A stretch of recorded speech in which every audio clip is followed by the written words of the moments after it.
Bobji the king ने देर रात captaincy से रिजाइन कर दिया व्हाइट बॉल की। उसके ऊपर जैसे जैसे स्टोरी डेवलप होगी वो अपडेट्स तो मैं आपको दूंगा।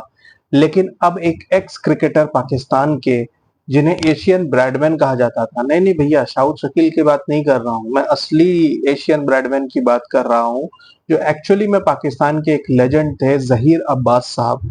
जहीर अब्बास साहब ने कहा है कि बाबर आजम को टीम से ड्रॉप कर देना चाहिए क्योंकि वो टीम में नेगेटिव एनवायरनमेंट फैलाते हैं और उनकी फॉर्म इतने टाइम से खराब चल रही है कि वो अब टीम पे बोझ बन चुके हैं। ये बड़ी बात है, ये एक सीरियस बात है। जहीर अब्बास साहब जनरली इस तरीके के बयानबाजी नहीं करते, वो जब भी बोलते हैं तो वो सोच समझ के बोलते हैं, और जहीर अब्बास ने ये बात कही है तो कुछ सोच समझ के ही कही होगी।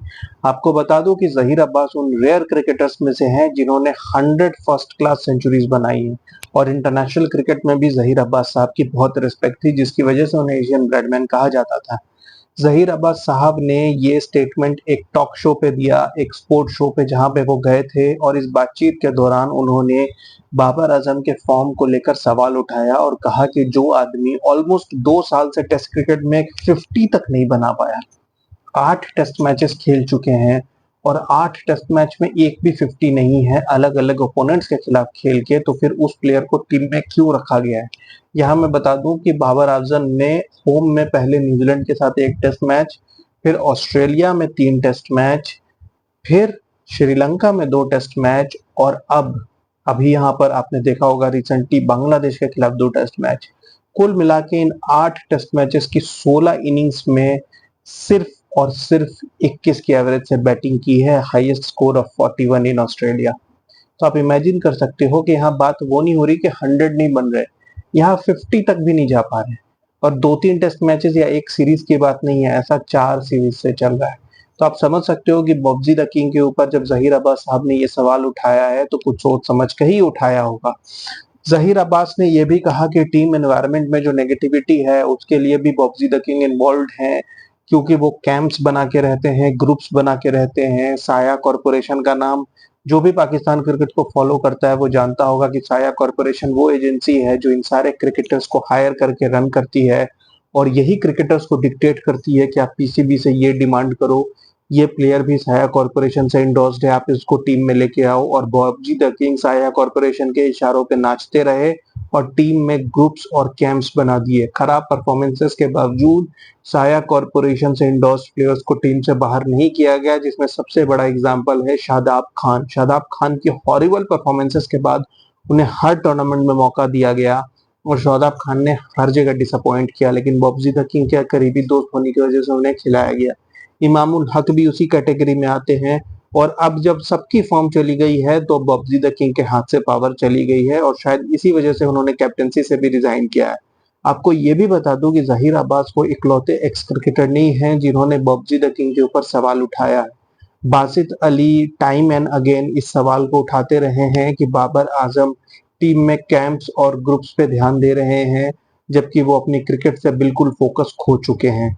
कई लोगों ने उनके फिटनेस पे भी सवाल उठाया है, जिसमें उनके कजन कामरान अकमल भी हैं। कामरान अकमल ने उन्हें पॉलिटिक्स में इन्वॉल्व होने के लिए भी ब्लेम किया है, और इसलिए भी ब्लेम किया है कि वो कभी भी पाकिस्तान का मिडिल ऑर्डर बनने नहीं देते। वो चाहते हैं कि सिर्फ वो रिजवान और उनके एक दो दोस्त ही मिडिल ऑर्डर में रहे, जबकि किसी भी एक्स पुराने क्रिकेटर जैसे फवाद आलम, उमर अकमल, इन सबको टीम में वापस नहीं लाया जाता। अब खैर वजह जो भी हो, फॉर्म हो, फिटनेस हो, पॉलिटिक्स हो, साया कॉरपोरेशन हो, द फैक्ट इज कि जब तक एक प्लेयर परफॉर्म कर रहा होता है बात उसकी मानी जाती है, जब तक वो टीम को जितवा रहा होता है उसकी बात सुनी जाती है। लेकिन जब कोई प्लेयर फॉर्म में नहीं होता, वो खराब खेल रहा होता है, उसकी टीम हार रही होती है, वो कैप्टन भी है, और इस तरीके के प्रॉब्लम्स होती हैं, तो अलग अलग कॉर्नर से आवाजें आती हैं, और अब ये आवाज काफी बड़ी होती जा रही है। जहीर अब्बास कोई छोटा मोटा नाम नहीं है, और अगर जहीर अब्बास ने ऐसी बात कही है तो डेफिनेटली इसे सुनने वाले लोग और होंगे।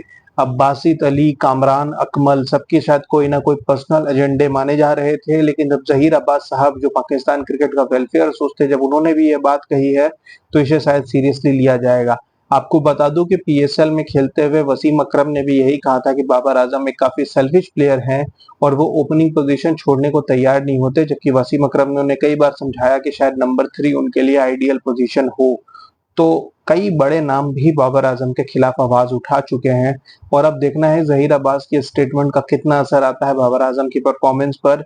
ये इंग्लैंड के साथ जो 3 टेस्ट मैचेस हैं ये बाबर आजम के लिए बहुत जरूरी है।